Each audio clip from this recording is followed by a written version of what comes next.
Good day, grade 12 students. Welcome back to Applied Research 2 class. Last time, you learned that the best way to determine which method of research to use is to examine the research problem. So I expect that this time, you are also done with your data gathering. Now, let me ask you this question.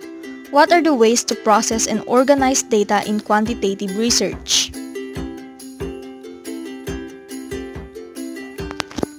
The process of collecting data for a quantitative research is more than just gathering information, selecting instrument, and obtaining consent forms. Statistical procedures are employed to generate meanings from the data gathered. So at the end of the lesson, you are expected to explain the different procedures involved in data analysis, describe the different ways of organizing and presenting quantitative data, and lastly, appreciate the various steps or procedures in data preparation in quantitative research. Our lesson for today is mainly a recall of your lessons in statistics subject, so I hope that you still remember them. Let us first discuss the three types of statistics. The most commonly used type of statistic is the descriptive statistics. It is used to determine the nature of variables without any attempt to critically compare the extent of relationships or differences with other variables. So it gives information on the nature and characteristics of the problem. Its goal is the treatment of variability in the case of samples. So here, we use frequency counting, percentages, ranking, measures of centralities like mean, median, and mode, and the measures of variability. And the next one is correlational statistics. It is used to determine the degree or magnitude of association between two variables, for example, x and y. So what is the association of x and y? Or if the value of x exists, what would be the value of y? So those are some common problems that correlational analysis will answer. So here, we use Pearson's R, Spearman-Rho, or pi coefficient of correlation. The third one is inferential statistics. So it is used when an individual is interested in making inferences on the magnitude of differences of the samples obtained from large population. So the goal is to test the validity of generalizations from samples to populations. So usually, the data is treated with the use of descriptive statistics like mean scores. The use of computer programs like SPSS or statistical package for social sciences is very helpful. According to Pagoso and Garcia in 1992, it demands a higher order of critical judgment and mathematical methods. So there are two types of inferential statistics, the parametric which uses t-test and the non-parametric which uses chi-square u-test. After the researcher has collected the data needed in the investigation, the next step is to present, analyze, and interpret it. The data collected must be prepared before analysis and interpretation can be undertaken. So this includes data coding and data entry. So data coding is the process of converting data collected into numeric format. So an example of a coding process is a 5-point Likert scale. So we may code the item 1 for strongly disagree to 5 for strongly agree. So nominal data can also be coded such as sex, such as 1 for male and 2 for female. However, data coding is not applicable to many forms of data such as interview transcripts. So the next one is data entry. It is another procedure in the coding process. It involves the transfer of information from questionnaires or interviews to computer files for processing. So here you use spreadsheets or SPSS. So it is more a pragmatic way to enter data where they can be extracted for analysis. Guidelines in the presentation of data. The presentation should be made one by one with sub-problems. There should be tabular and textual presentation of data. If the first sub-problems are on profile variables, a table or graph should be the first data to be presented. Create a title of the table. For example, frequency and percentage distribution of respondents according to ethnicity. And most importantly, don't break the data. Don't distribute the data on different pages. So now let's proceed to organizing data. So data are organized and presented using tables and graphs, depending on the intention of the discussion needed for the research. So we may use tables. Tables are primarily used to summarize large amounts of data and to supplement the discussion or argument presented in the text. So you may refer to Table 1 and 2 for examples on page 92. So in your table, the rows and columns must be appropriately labeled and data must be arranged in ascending or descending order. Also, it must only display one statistical analysis. Graphs are visual representations of the information discussed in the text. So under graphs, we have here pie charts, are used when the data are divided into categories compared with reference to the total observations in the distribution. So it is presented in percentages that add up to 100%.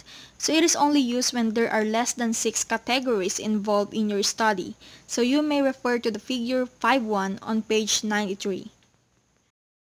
Bar graphs are used when comparing categories or displaying quick information about the relationship between two variables. So axis is labeled to identify the variable. Spaces should be maintained between the bars and should be arranged by length, from longest to shortest, to facilitate comparison of data. So you may see figure 5.2 on page 94. And lastly, line graphs are used when the variation of a variable is related to time, movement, or pattern or forecast. So you may see figure 5.3 for example on page 94. Using statistics to analyze data. Statistics is the process of organizing, describing, and analyzing data. So let us first discuss all about the measures of central tendency. The measure of central tendency is the most typical measure in a data set. The mean, median, and mode are measures of central tendency. So the first one is mean. It is the average of data set by adding all scores and dividing the sum to the total number of scores. So for example, these are scores of 10 students in a quiz. To compute the mean, add up all the scores which is equivalent to 40. Then divide it by 10. So the quotient 4 is the mean. Next, median. It is the middle value when a dataset is ordered from least to greatest. So you calculate the median by subtracting the lowest score from the highest score and then dividing the remainder by 2. In the example, the median score is 4. And lastly, the mode. It is the most frequently occurring value of a measure in a dataset. In the scores of 10 students, the score 3 occurred thrice and it has the greatest frequency. Therefore, 3 is the mode. Next, measures of variability. Measures of variability or spread show the degree of variability or range within your data. The most common measures of variability are the range, variance, and standard deviation. Range. It is the difference between the highest and lowest values in a dataset. The range is the simplest of the measures of variability.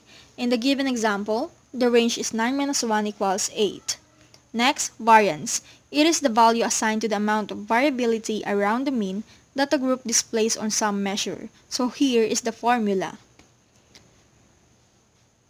So here is an example. To compute for the variance, first, calculate the group mean by adding all the scores. Then divide it by the number of scores, which is 10.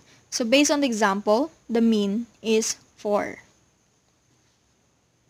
Afterwards, calculate the difference between the mean and each individual score. For the example, on the first row, the mean, which is 4, is subtracted to the score, which is 1. The difference is 3. Then after that, you are now going to square the difference, which is 3. So the variance is 9. After computing for the variance of the dataset, you are now going to calculate the mean of the total squares. So the mean in the example is 7. The next step is to determine the standard deviation. Standard deviation is the square root of the variance, and here is the formula. So the standard deviation is the square root of 7. Therefore, the standard deviation is 2.65. So now let us proceed to correlational statistics. So the first one is known as the Pearson product moment correlation, or Pearson R. So it is used to determine the relationship between data in the interval or ratio scale. For example, to determine the correlation between the average width of the leaves of seedling and their height in centimeters. So you may see the formula and solution on page 99. Remember, The closer the coefficient is to 1, the stronger the relationship, and the closer is it to 0, the weaker the relationship. So the coefficient will be either positive or negative. This indicates the direction of a relationship. Next, Spearman rank order correlation or Spearman's law. So it is designed for pairs of ordinal variables, but it is also used when one variable is ordinal and the other is interval or ratio. For example, to determine the relationship between the depth of water and the distance of water from the shoreline. So you may see formula and solution on page 102. When confronted with a situation in which we want to calculate the correlation between an ordinal and an interval or ratio level of measurement, we cannot use Pearson's R because both variables must be at the interval or ratio level of measurement. Instead, we must use Spearman's law. Chi-square test of independence. So it is utilized when correlating two datasets expressed in frequency counts and when the variables are categorical. Also, to establish the presence and absence of relationship or association. So it allows us to establish how confident we can be that there is a relationship between two variables in the population. For example, to determine whether there is a significant relationship or association between the student's soda preference and student sex. So you may study the formula and solution on page 103. When everything has been computed and processed, the data must be presented in a way that it could be easily understood. Remember, the data should be presented numerically and descriptively. What the result means is the focus, and most importantly, the result should be compared with existing knowledge. So Rivera 1999 suggested the following phrases that may help analyze and interpret the findings of the study.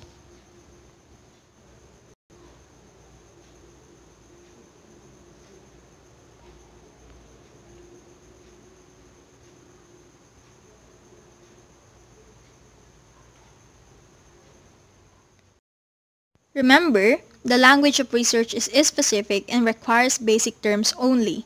Avoid long and unnecessary expressions. Always use third person. So unnecessary expressions with their corresponding alternatives by Leveriza 1997. As a result, you may use thus. For a period of 12 months, you may use for a year. This is due to, you may use attributed. At all times, you may use always. Afford an opportunity, you may use allow.